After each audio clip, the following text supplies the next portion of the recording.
Welcome to the Global Research News Hour, produced in cooperation with CKUW-FM Radio in Winnipeg and the Center for Research on Globalization at globalresearch.ca. And here's your host, Michael Welch.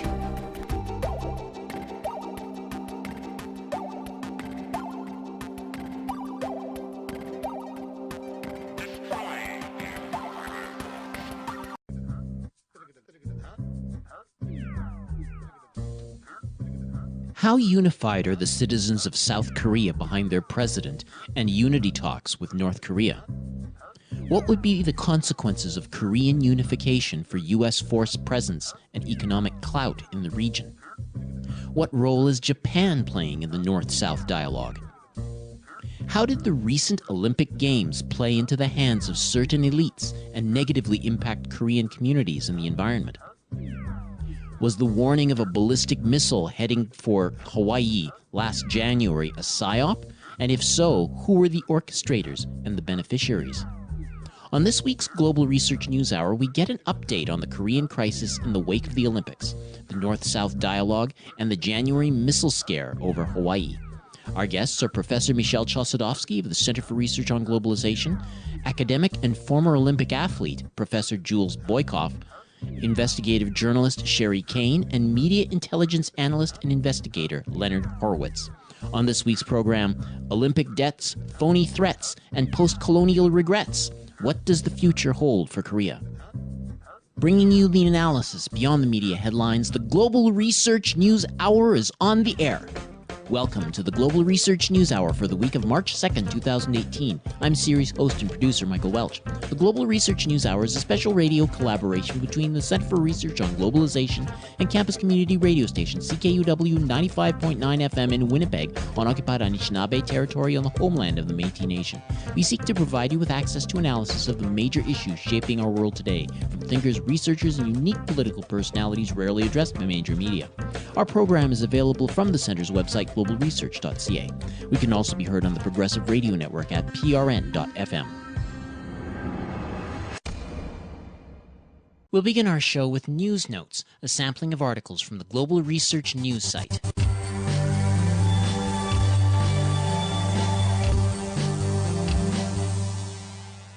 Trying to imagine the number of attacks carried out without interruption for 12 hours, we came to the conclusion that Idlib Governorate, in the view of The Guardian, has suffered a saturation bombing.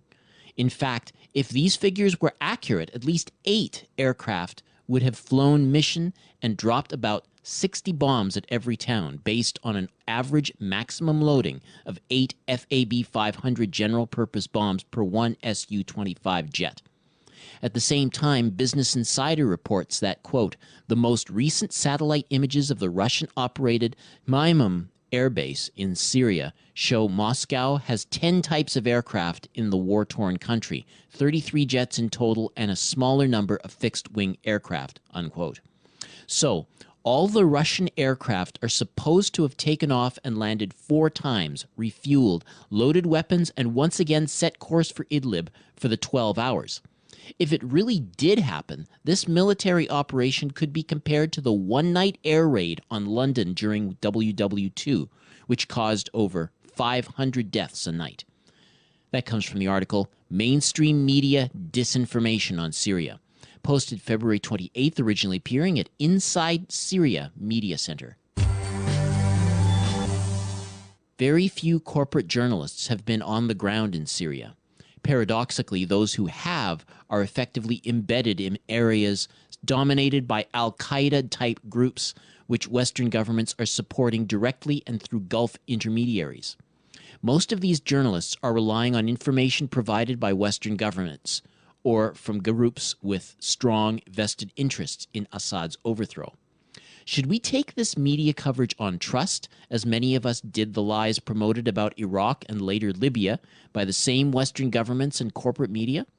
Or should we be far more wary this time, especially as those earlier regime change operations spread more chaos, suffering, and weapons across the Middle East and fueled a migrant crisis now empowering the far right across much of Europe? That comes from the article, The Authoritarians Who Silence Syria Questions, by Jonathan Cook, posted February 28th, originally appearing at the Jonathan Cook blog. According to the Times of London, quote, Carla Del Ponte, head of the independent UN commission investigating reports of chemical weapons use in Syria, told a Swiss-Italian television station that UN investigators gleaned testimony from victims of Syria's civil war and medical staff which indicated that rebel forces used sarin gas, a deadly nerve agent. Quote, our investigators have been in neighboring countries interviewing victims, doctors, and field hospitals, and according to their report of last week, which I have seen, there are strong concrete suspicions, but not yet incontrovertible proof of the use of sarin gas from the way the victims were treated, Del Ponte said in the interview, translated by Reuters. This was use on the part of the opposition, the rebels, not by the government authorities, she added, unquote. It was the involvement of those jihadis posing as Syrian rebels that made then-candidate Trump state emphatically that he wouldn't intervene and help oust Assad as Hillary Clinton wanted to do. That comes from the article, Video, No Chemical Weapons Used by Assad in Syria? Reality Check, by Ben Swan, posted February 28th, originally appearing at Truth in Media. The potentially corrupting influence of money has become more and more dominant in U.S. politics, and it has been openly encouraged by numerous decisions of the U.S. Supreme Court, especially as we have seen by the Roberts U.S. Supreme Court, in favor of the wealthy, the powerful, and private interest groups, and against the common good. As a consequence, popular trust in the U.S. government has declined steadily over the last half-century. According to the Pew Research Center, while 73% of Americans were said to have trust in the federal government in Washington, D.C. in 1958, that percentage had fallen to a mere 18% in 2017. This represents a huge erosion of public trust in government in a bit less than 60 years. This is a generational shift of great magnitude and the sign of a profound disgust. That comes from the article, For All Practical Purposes, the American System of Government is Failing. How and Why? By Professor Roderick Tremblay, posted February 28th, originally appearing at thenewamericanempire.com. These are just a few of the featured articles appearing last week on the Global Research website. Regular visitors to the site are encouraged to send monetary contributions by fax, mail, or online. Just go to globalresearch.ca and click Donate on the menu bar.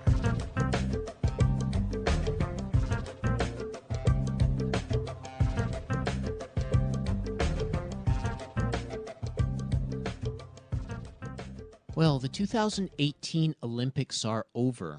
Much of the media took note of the two Koreas competing as a united team. Meanwhile, U.S. belligerents seem to continue unabated, as is witnessed by Vice President Mike Pence's less than diplomatic gestures during the Games. There seem to have been significant diplomatic breakthroughs during this period between the two Koreas, with the North-South talks seeming to place South Korea at odds with the U.S. and Japan. What are the prospects for peace on the Korean Peninsula in the face of these events? Well, joining us to discuss this question is none other than Professor Michel Chossudovsky. Professor Chossudovsky is an award-winning author, professor of economics, emeritus at the University of Ottawa, founder and director of the Center for Research on Globalization in Montreal, and editor of Global Research. He spoke in front of the Korean Parliament last week and participated in events alongside other anti-war, labor, political, other voices. He joins us now from Cebu in the Philippines. Good morning, Professor Chossudovsky.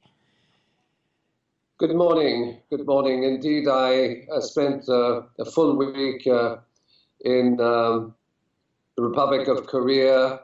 The meeting at the Parliament building was, in fact, more a discussion group of non-governmental organizations, politicians, academics, and a very fruitful discussion in which I presented a procedure which would lead to the so-called demilitarization of the Korean Peninsula. Because at this stage, under the Combined Forces Command, agreement between the United States and the Republic of Korea, all Republic of Korea troops and forces, including 600,000 forces plus reserves, will automatically go under the command of a general appointed by the Pentagon. That is something which is embedded and which in effect prevents the progress of the so-called inter-Korean dialogue between North and South, because any kind of US military threat or aggression directed against North Korea would automatically harness the Republic of Korea armed forces. And in other words, the preamble to any kind of meaningful peace negotiations would require the repeal of this agreement. Mm-hmm.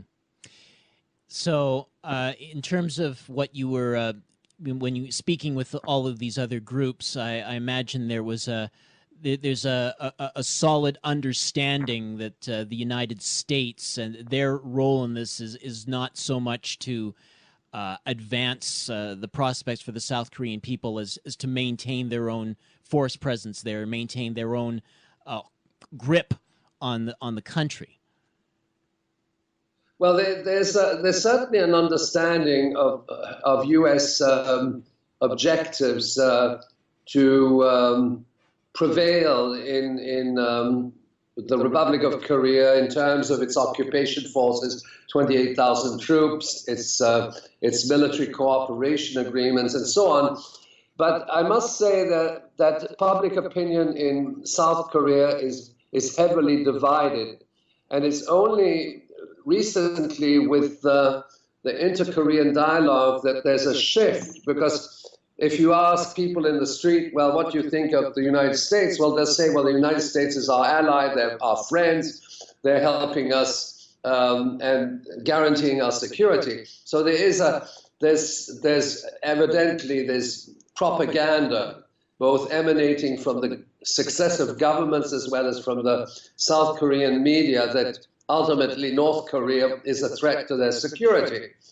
But that perception is changing, and there are powerful voices within South Korea, particularly within the government of President Moon, which understands that in fact the United States is intent upon undermining the North-South dialogue. In fact, Washington is even threatening South Korea with sanctions for having pursued dialogue with North Korean officials. And of course, we saw what happened with Mike Pence. At the same time, and I think that's very important, is that coinciding with the Olympic Games and the announcement of the inter-Korean dialogue, Washington has come up with this so-called bloody nose option of attacking North Korea either with conventional or so-called low-yield tactical nuclear weapons, which inevitably would lead to escalation. Bloody nose is a military concept which ultimately is based on the understanding that a tactical nuclear weapon is harmless to civilians. You just get a bloody nose and there's minimal amount of collateral damage. But that is also what I'd call a bloody lie rather than a bloody nose. These tactical nuclear weapons have an explosive capacity going between 1/3 and 12 times a Hiroshima bomb. And consequently, the use of a tactical nuclear bomb, a more usable, as defined in the Nuclear Posture Review, would inevitably lead to warfare on a large scale. So we discussed some of these concepts.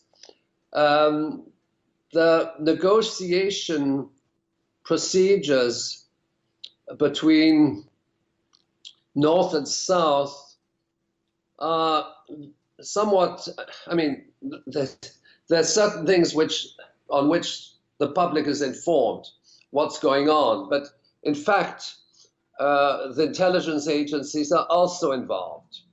The US intelligence is in touch with their counterparts in the Republic of Korea, the so-called KCIA, and in turn, the intelligence community in South Korea is in touch with North Korea. So that there's still a certain dialogue taking place, both at the official level, but also what, of course, is occurring is unannounced contacts and discussions. But at the same time, I think we must understand that we are at a very dangerous crossroads. Foreign policy miscalculation on the part of the United States could lead to the unthinkable, a nuclear war, which could eventually evolve towards a third world war. And mistakes are often what determine the course of world history. Professor Chossudovsky, I was wondering if you could talk a little bit about, the president, Moon Jae-in. He seems to be really championing this denuclearization, and he seems to be much more at odds, you would think, with the U.S. Strategic aims. And, of course, he's fully supportive of this North-South initiative. Of course, that's coming after this the impeachment. Like he came into power after the previous president, who had extended the CFC that you mentioned, this Combined Forces Command, to 2025, I think it was, and so we have this new. This different kind of leader. I was wondering if you could talk a little bit more about his personal popularity and whether there's any, the fact that he seems to be championing these sorts of initiatives of peace and North-South unity talks, if that is to his benefit or detriment as far as the public is concerned. Well, he's an extremely careful diplomat.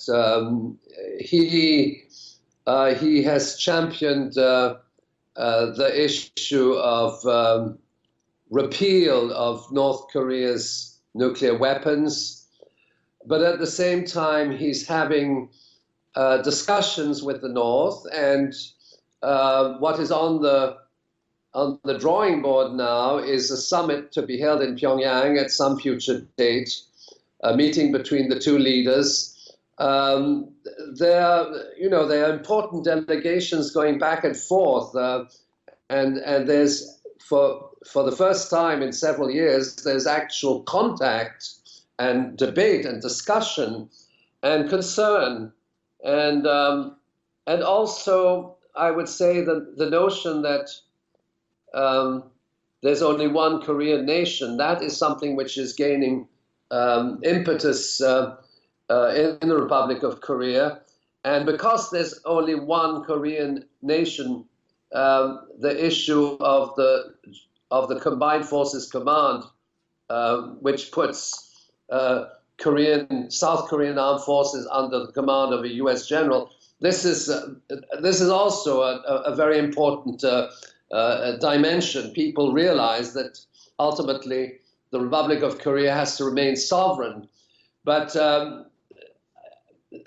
I think that President Moon is a very smooth operator. He does not necessarily reveal everything. He is maintaining a dialogue with the United States. He is very much also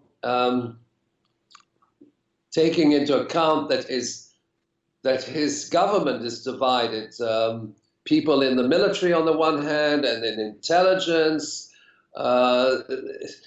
There's a situation of conflict within the South Korean government, and he is attempting to reconcile conflicting allegiances. And the fact that the whole Korean decision-making apparatus is permeated with U.S. military advisors. So that is something to bear in mind. I know in the past we've discussed that that the United States has motives that really are not so much concerned about the nuclear capacity of North Korea so much as the fact that a united Korea would be a major economic and an industrial powerhouse, as well as the fact that it borders both Russia and China. So my understanding then is that there would be no unification without some strings, like we got to maintain a U.S. force presence. Based on what you're hearing from other people that you've been working with in the anti-war human rights organizations in South Korea, is there any sense that a united Korea would allow for a continued U.S. force presence, or would we be looking at U.S. forces being evicted from the peninsula? Well, certainly the United States actually back in the year 2000 in the Project for the New American Century had already intimated what would be a Plan B. It would consist in actually stationing U.S. forces in North Korea. So their first objective is to hinder the process of reunification, but if that is not possible, they would want for the United States to impose the terms of that reunification and station troops in North Korea. That won't happen. That won't happen. And I think the other dimension that you raise is the fact that, first of all, yes, a united Korean nation would be a country of 80 million people with scientific, technological, economic, industrial, as well as military capabilities. And indeed, it would become de facto a regional power in Northeast Asia. That's certainly understandable. On the other hand, it should be noted that, in effect, North Korea is considered by the United States as a buffer state, because the real target of U.S. global warfare is ultimately Russia and China, and it's not North Korea. And what the United States wants to do is to ensure its hegemony, its geopolitical hegemony in Northeast Asia against China and Russia. I should mention that the position of China is somewhat ambiguous, because China has sided with the U.S. in many regards, despite their differences. I should also mention, that's very important, is that the THAAD missiles, which are stationed on the Korean Peninsula, are ultimately intended for China, not for the DPRK. And then you have this process of militarization of the Korean Peninsula. Ultimately, it is part of a broader agenda of encirclement of the People's Republic of China, the militarization of both the North and South China Sea, the militarization of the Korean Peninsula, the stationing of U.S. facilities in different parts of Asia, and the militarization of the waterways. So that, in effect, there's a double agenda. There's an agenda directed against the Korean nation on the one hand, but there's also the broader agenda against the great powers which are targeted by the United States, namely Russia and China. And I would say probably more at this juncture, more Russia than China, in view of the fact that concurrently there's a process of militarization of Eastern Europe, the Baltic states, and the Balkans, directed against the Russian Federation. I was wondering if you could comment on the role of Japan in this whole situation? Because I know that Japan has been very closely aligned with the United States, and that they've been as intense in their condemnation of the North Koreans as the U.S. So, Shinzo Abe. So how have you seen Japan, their involvement, their interference with this North-South initiative, if any? I think that the Japanese government views the North-South inter-Korean dialogue as a threat to their own hegemonic role in Northeast Asia. The fact that Japan is, well, it's a former imperial power, but it's still there exercising a role at a regional level, and it is a firm ally of the United States. And what is occurring is a geopolitical shift, which in some regards is characterized by the possible reunification of the two Koreas, but also an expanded role of China and Russia in the region. The reunification of Korea would not only weaken the United States in East Asia, it would also weaken Japan. There's no question about that.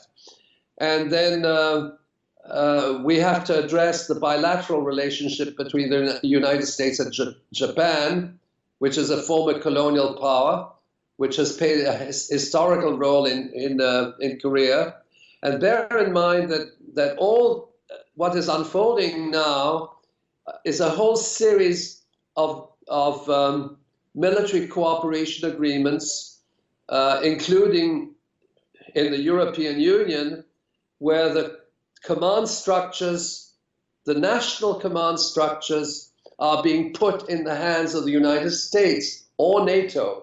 There's a big debate in Italy at this moment because the Italian government, in advance of the elections, has actually signed an agreement with NATO which puts the entire Italian forces under the command of NATO, which essentially means under the command of the United States. And so the situation I described with regard to South Korea's links to the United States and the fact that ROK forces are under US command is happening in other countries. And all the member states of NATO, in fact, most of them now are virtually de facto obeying orders which come from the Pentagon via NATO.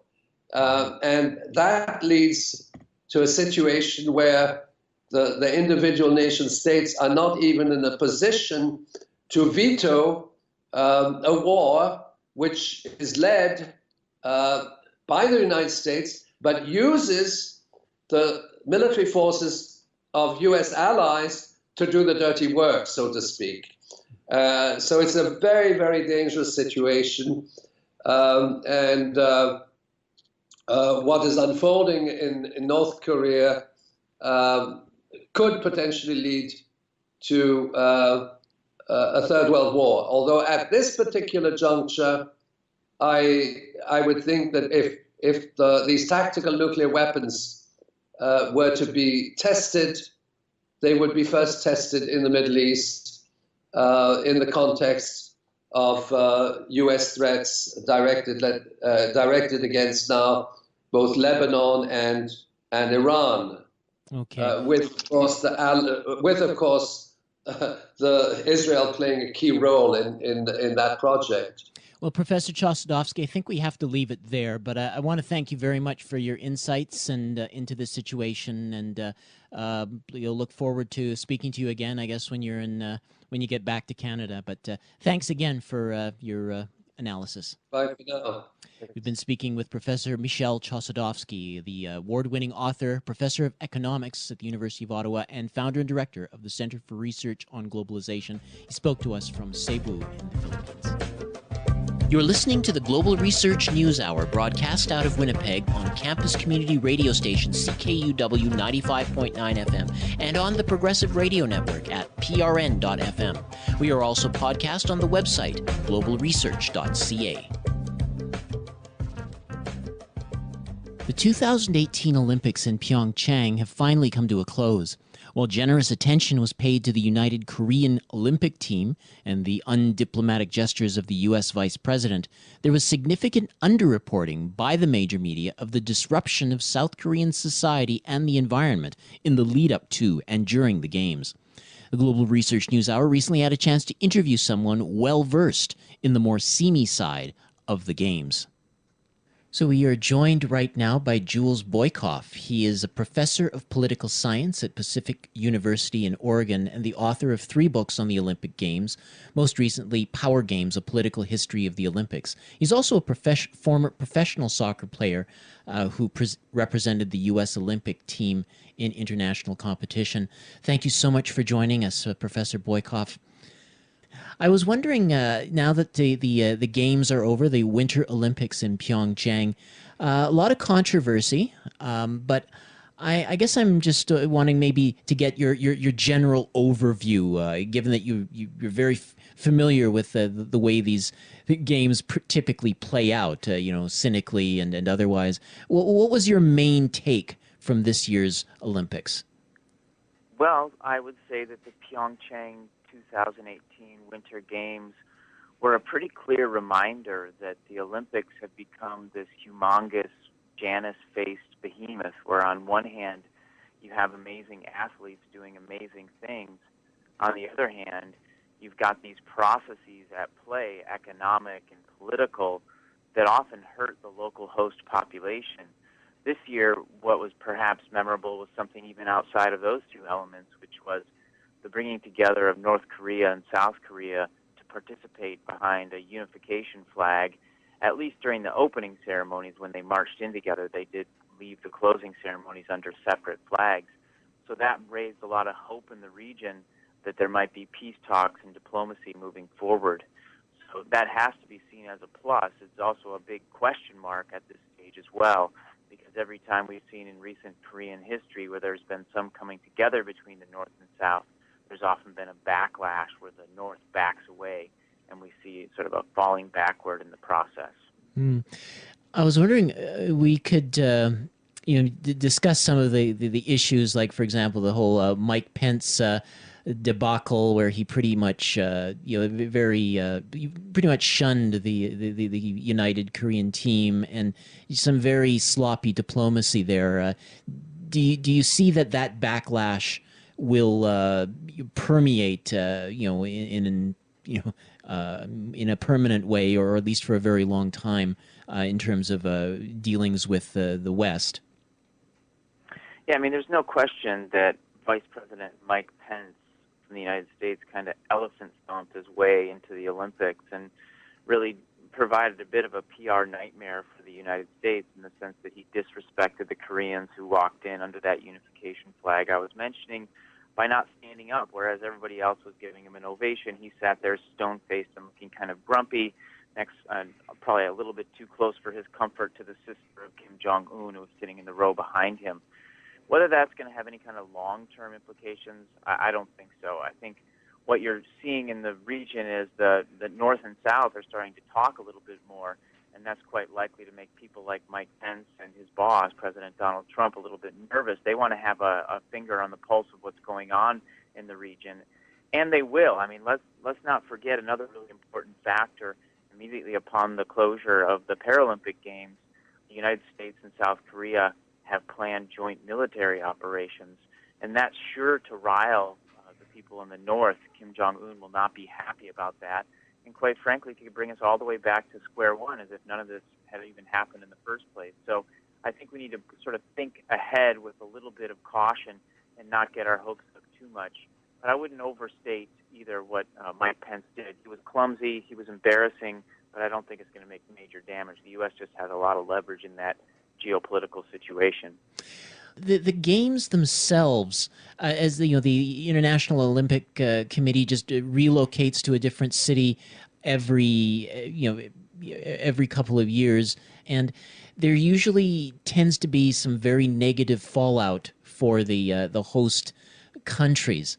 I was wondering if you might just wish to just maybe somehow succinctly give us like what the general trend is with all of these with each successive Olympics. Sure. Well, each Olympics is slightly different in the sense that they happen in different places around the globe, and so they kind of come with their own geopolitical issues that are specific to that Olympics. But there are definitely some trends that we see if we study the Olympics through time. One of them certainly that's gotten a lot of attention recently is the elevated costs of the Olympic Games. Between the time when a city bids for the Olympics and they ultimately deliver them, costs tend to go up astronomically. We can just talk about nearly any Olympics. There was a study by Oxford University that looked at all the Olympics between 1960 and the present and found that there was huge cost overruns at every single Olympics for which there was reliable data. And so there's that for starters, and there's more and more people that are waking up to that. Pyeongchang was no exception. It was supposed to cost somewhere between $6 and $7 billion during the bid stage, and upon delivery, it was really more like $13 billion. So there's that. I mean, I'd say a second element is that the Olympics tend to bring militarization to your city. When you host the Olympics, they become such a large event that they draw the attention of people who might wish to do harm to or raise the profile of their group by creating some kind of act of disruption or terrorism. And so you've seen the budgets for the Olympics go through the roofs, and local security forces basically using the opportunity to basically use the Olympics like their own private ATM machine, getting all the weapons and specialty weapons they would never be able to get during normal political times. In Pyeongchang, you saw all this biometrics that was secured for the Olympics, and that won't be boxed up and returned to sender. That'll be part of everyday policing in the Pyeongchang region moving forward. A third trend is greenwashing, where the Olympics tends to say they're all green and environmentally minded, but in reality they do very little for the environment. In fact, the Pyeongchang Games may well be remembered as one of the most greenwashed games in the sense that they sliced down, they clear-cutted a number of old-growth trees, like 58,000 old-growth trees, and cut down this ancient forest in order to make way for a ski run that was just used for a couple of weeks. And so incredible controversy around that. That was the home to a number of protected species, including the lynx and the flying squirrel. So that has happened before as well, Rio de Janeiro just a couple of years ago and previous Olympics. So greenwashing is definitely a third trend. The fourth one, I could go on, but a fourth trend is the big false promises that are lost at every time we see an Olympics. And this is the promise is that there's going to change the city and the region for the better. It's going to bring all sorts of jobs. And, that just simply doesn't play out. And in fact, we saw in South Korea that many of the local ski rental organizations were forced to close down during the Olympics when the IOC, the International Olympic Committee, and the local organizers basically just took over the space. And so you saw a number of disgruntled ski rental operators who were actually losing money during the Olympics when they were told it was going to be this big payday for them. It was anything but that. So, these are some of the trends that have made bidders and bid cities around the world quite nervous and less inclined to go for the Olympics in their town. Was there any opportunities for people to help in doing some of the behind the scenes work, build the structures and so on and so forth? And I guess people had a chance to maybe volunteer. Right. So in terms of the construction contracts, that's a whole separate business where usually it's well-connected economic elites who make off with these really lucrative contracts to build the stadiums. But you're right, there is always a sort of army of unpaid volunteers who come in for the Olympics. In Pyeongchang, we saw 15,000 volunteers who came to participate and get into the Olympic spirit and to try to help the games pull off. I would just say a couple of things about it, though. One is that there were widespread reports that a number of these volunteers were disgruntled by the living conditions that they found once they arrived in the region. There was also small portions of not so great food. They didn't get enough work breaks. In fact, about 2,000 of the 15,000 quit because it was so rough in terms of what their expectations were basically shattered, many of them, when they got to Pyeongchang. The second thing is, with these volunteers, and I saw this when I lived in Rio de Janeiro in the lead up to and then during the Olympic Games back in 2015 and 16, and, a lot of the volunteers in Rio, and the same thing applies to Pyeongchang, come from relative privilege. I mean, you can't just quit your job or, drop out of school and move across the country or from another country to be a volunteer at the Olympics unless you're a person of some means. And so basically it provides an opportunity for those who already are doing pretty well for themselves. So in other words, there's a class bias ingrained in who becomes a volunteer. But, the fact is, despite the reality that the International Olympic Committee has all sorts of money sloshing through its system, it does kind of rely on a backbone of unpaid volunteers at each and every Olympic Games.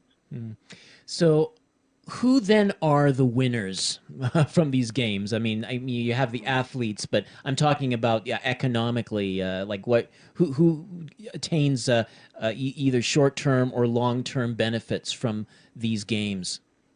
Yeah. Well, at the top of the list has to be the International Olympic Committee, who has coffers of around $1 billion in reserves. And they get all the contracts for broadcasting. They have a lot of money flowing in terms of the corporate sponsorship. They have a very lucrative worldwide partnership program. So they're doing very well for themselves. And when the International Olympic Committee, which is basically about 100 people who are members, when the International Olympic Committee comes into your town for the Olympics, they get the 5-star treatment. They stay in the best hotels. They have incredibly high per diems that they can claim on top of the high living that they're doing there. And so, they are definitely doing well out of this. Corporate sponsors tend to do well. There have been some sponsors that have pulled out recently of the Olympics, most notably perhaps McDonald's has just said no to the games and backed out. But there's others that do well, not just because they can sell their products and advertise exclusively, like Visa and Coca-Cola in them, but also companies that are like Dow Chemical. They're not selling stuff directly to us per se, but they can hobnob and take clients there and treat them like royalty at the Olympics. Because let's face it, corporate sponsors are royalty at the Olympics. They get to drive in the special driving lanes that are set up to bring around athletes and medics so that they're not late to the events.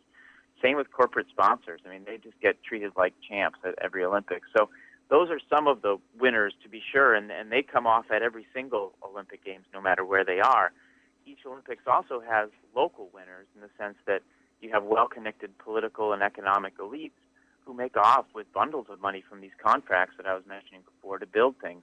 And, the closer that these contracts come to the deadline, the more they can demand. So the prices tend to go up, and that accounts for some of the spike in cost that I was discussing a few minutes ago. So there are winners.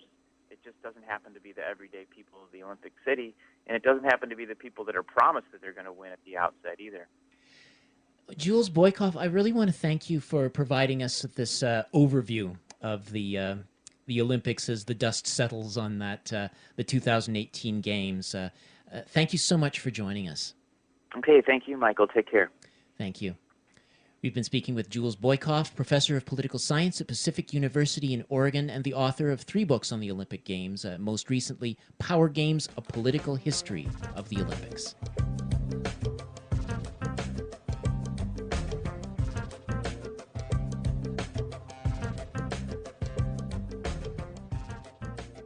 In the lead up to the Olympic Games, there was a scenario playing out in Hawaii where citizens were being warned of an incoming ballistic missile. Intended or not, the consequence was a frightened population with a renewed sense of concern about the dangers posed by North Korea. Although the coincidence of this accident coinciding with the talks in Vancouver has certainly raised some skepticism among many people in the general public. To revisit that event and some of its fallout, we're joined by Dr. Leonard Horowitz and investigative journalist Sherri Kane, both based in Honolulu. They have both put together a 57-minute multimedia docu-commentary titled The Hawaii Deep State Nuclear Psyops, which posits that the January missile scares in Hawaii and Japan were not a consequence of human error, but rather served an elite agenda. Thank you for joining us, Leonard and Sherri. Thank Thank you, Michael. Thanks for having us. So, first of all, according to the final report from investigating officer retired Brigadier General Bruce Oliveira, the ballistic missile warning, which went out on media and on cell phones at 8:06 in the morning of January 13th, and the 38-minute delay in correcting that alert was a consequence of human error reinforced by insufficient management controls and poor computer software designs.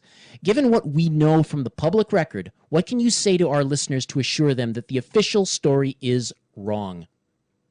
Well, you have to look at the Federal Emergency Management narrative and the investigation report, and you find that it was the midnight supervisor. There were two shifts, the midnight and the early morning 8 o'clock shift, and it was the midnight supervisor that had already left at about 8:03 in the morning. She was off duty. She phoned in to the PATCOM security system, and she actually changed the message. She actually changed the alert message to say that this was not a drill. And in doing so with her access device, it came across the system a couple minutes later, and the button pusher did the right thing. He actually saw it as a not drill. He got the message, and he was trained very well, and he pushed the correct buttons, which caused then the delay. Initially, the alert, which then was delayed for 38 minutes, which can only be explained by official malfeasance. Literally, there was an agenda. 38 minutes happens to be the exact time it takes for a ballistic missile to travel from North Korea to Los Angeles. So there's apparently enough evidence to give probable cause to believe that this was a scam and it was a social engineering ploy that made a lot of money for the security industry. And I can tell you I confronted General Miyagi personally on this, and the fact that about 2 or 3 days later, Japan got the same missile alert, only they responded in 3 minutes. And I asked him, how can this be an accident and happen in Japan as well? And I can tell you by his reaction, he actually resigned right after we had this meeting, but I can tell you that his reaction was somebody who had no clue about really what was going on. He was left in the dark, too, and so were the other people surrounding him. It was definitely above his pay grade in what happened there. And I personally also spoke to Major General Joseph Logan, who was in command of the military, the Army National Guard of the state of Hawaii, who was responsible for the entire civil defense team. At the same meeting where Sherri confronted General Miyagi, I confronted General Logan, Major General Logan, and he was clueless. He was absolutely clueless about literally what was happening, the parties that were implicated, the multinational corporations and the investment bankers, literally the private equity investment bankers that made the money from the fright. The agenda made a lot of money for the security industry. Anyway, he was not given he was given information on a need-to-know basis only. That's what happens when you have compartmentalization within the security systems and the military. You're given information on a need-to-know basis only, and both General Miyagi and Major General Logan both were clueless. Okay, now General Miyagi, he's the head of the Hawaii Emergency Management Agency? He was, yes. He resigned. Okay. He resigned. Also, Major General Logan has now been replaced. They've had a complete change. And unfortunately, these people were ignorant. In our opinion, based on the evidence that we're looking at, they were kept in the dark. It was above their pay grade, as Sherri said, to have the insider intelligence. And it made a lot of money for the investors in, for example, AT&T, which was rolling out their special first alert system, a $40 billion investment, and that was one of the first clues that we got that angered us, was you had the governor of the state of Hawaii, Governor Iggy, come out and say, well, this just goes to show you that if we had been involved already and had been online with the first alert system of AT&T, well, then this would not have happened. So it was used as a publicity and advertising virtual stunt, and it frightened the hell out of all the people here. There was at least one death, if not more.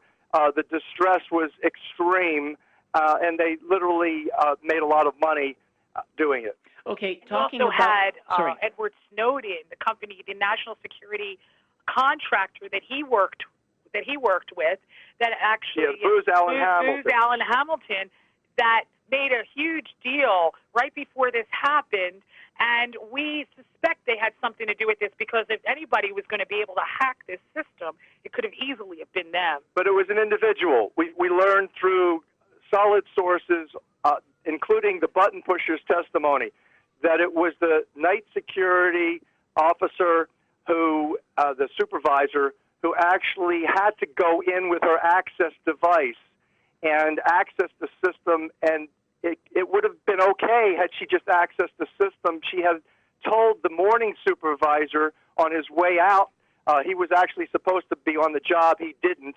He neglected his position. He neglected his post. He went out to get some lunch.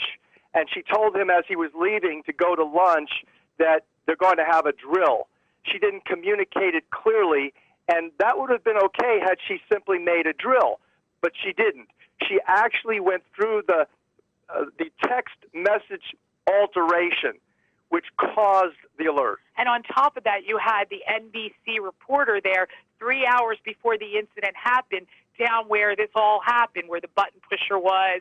So there was definitely some suspicion about how he was there right before this incident happened with this false nuclear drill that sent everybody just, we didn't know what to do. When we got that drill, we were like, okay, is there a missile coming? Because my cell phone says there is, and that's how everybody thought. I mean, we thought, well, where are we going to go? Where can you go when a missile's coming your way? There's really nothing we can do. Leonard, Sherri, I just wanted to ask, I mean, because you're already sort of touching on another topic I was going to ask about, the motive, and you're suggesting that this was a big moneymaker for these the security firms and IT firms. And I think most people have already suspected that something's fishy about this because of the coincidence that happened in Japan, the same time as this Vancouver group meeting, at a time when there's a lot of tension. But I think a lot of people thought of it as just a pretext for continuing some kind of a military venture against North Korea. But you seem to be suggesting that this is mostly about corporations profiting off of that fear. Michael, I think your analysis is right on. It's smack right on.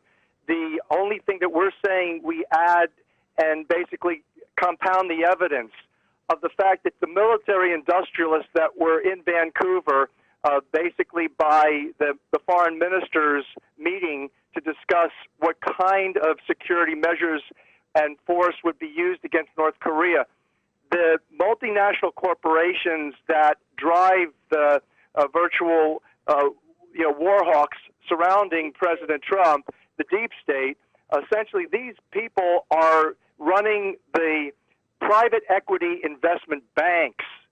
And so when you look at who made the money, and you look at, for example, AT&T, or you look at Booz Allen Hamilton, the security firm that received $95 million contract just before this for the cybersecurity. You look at those firms and you see that commonly the common denominator is that you have BlackRock Investment Group, you have the Vanguard Group. Those are the common denominators. Those were the stockholders that made the most money from this fright, which drove both a military as well as diplomatic, as well as commercial economic agenda. And I do believe that North Korea is just pretty much represents the boogeyman. I mean, if these warmongers didn't have North Korea to blame, the missile's going to come from there, they would have to create somebody else. They would have to make up somebody else who's doing it. And I do believe that North Korea is actually really behind China. I mean, China is the one that's really the threat more than North Korea. I think North Korea really works for China on a personal level. And so all of this stuff like, why would they send a missile to Hawaii that has so much money coming in from China to Honolulu especially, why would he even consider sending a missile over here to really the people that are funding him and doing trade with him? I mean, to me, that doesn't seem... No, it's illogical, and it's unreasonable when you look at the financial aspects and the political aspects of what went down. It's completely unreasonable. And then on top of that, you have all the testimonies. You have the testimony of the button pusher. You have the Federal Emergency Management review of the whole circumstance. And that's why we put it together. And the video that we did, I think, and the articles that we've done on this matter, they're on revolutiontelevision.net is the video. I think people can sign up to get a free pass to view it on the healthyworldnews.com website. There's a password that you can get in for free with. I just wanted, like, one more point I wanted to get some clarification about that I think is very important. This idea that somehow the elites managed to hack in. It kind of reminds me of those election machines where someone could vote for John Kerry, but the result is George Bush. And it can't be verified. And I'm wondering if you say that you believe that these employees were actually they were pressing the button or the choice for a test missile as opposed to real missile. Are we talking about a hack that would have allowed that kind of to get around what the intention of these employees were doing? Well, the interesting thing is on some of the videos, we saw actually a sticky note on the side, which actually had the password to get into the system on. So why would they just have those passwords just open like that? It'd be so easy for anyone to be able to get that password. That's one thing. Another thing is they can easily do it remotely. So if somebody pushed the right button, they can program that button to do whatever they wanted to do. See, now that's where we first thought when we started to investigate. That's exactly what you just said and where Sherri went was what we first thought, that there was some sort of a hack, that Booz Allen Hamilton was most implicated. But then it turned out that no, it wasn't a cyber security breach. It was a human intentional change in the script of the alert system that had to have been placed at about 8:03 in the morning. It was done by the night supervisor. And so the fact that nobody's talking about the night supervisor is heavily implicating what we're saying as true, because silence, there is a U.S. Supreme Court famous judge named Judge Louis Brandeis. And Brandeis stated a number of times that silence is evidence most persuasive. That if you are silent about something such as this, you've got the whole mainstream media, you've got all of this fright, all of this money, and yet there's silence on the fact that the night watch person, the night supervisor, actually did this. What are we looking at? We're looking at a broad-based conspiracy. That's what I'm saying. It wasn't reported in any media. It's not. Michael, you're getting this intelligence. We put this out on revolutiontelevision.net. We put it out on waronwethepeople.com. And you're the first host of a radio show that's actually picked up the phone and called us for this interview. Now, that says a lot to me. It says that there's not real interest out there in the mainstream media to tell the truth about what's really happening here. So thank you, Michael, for being honest and brave. Well, thank you both for making the time for sharing these views. I do definitely want to make room to get this out to the wider population. Got to leave it there, but I want to thank you for this very enlightening analysis, and hopefully we can converse again in the not-too-distant future. Thank you so much. Bye-bye. Dr. Leonard Horowitz is a Harvard-trained media intelligence analyst, investigator, and public health educator. Sherri Kane is an investigative journalist. They're both based in Honolulu. You can find their recent video on the Hawaii nuclear psyops, along with other provocative articles and docu-commentaries at the site revolutiontelevision.net.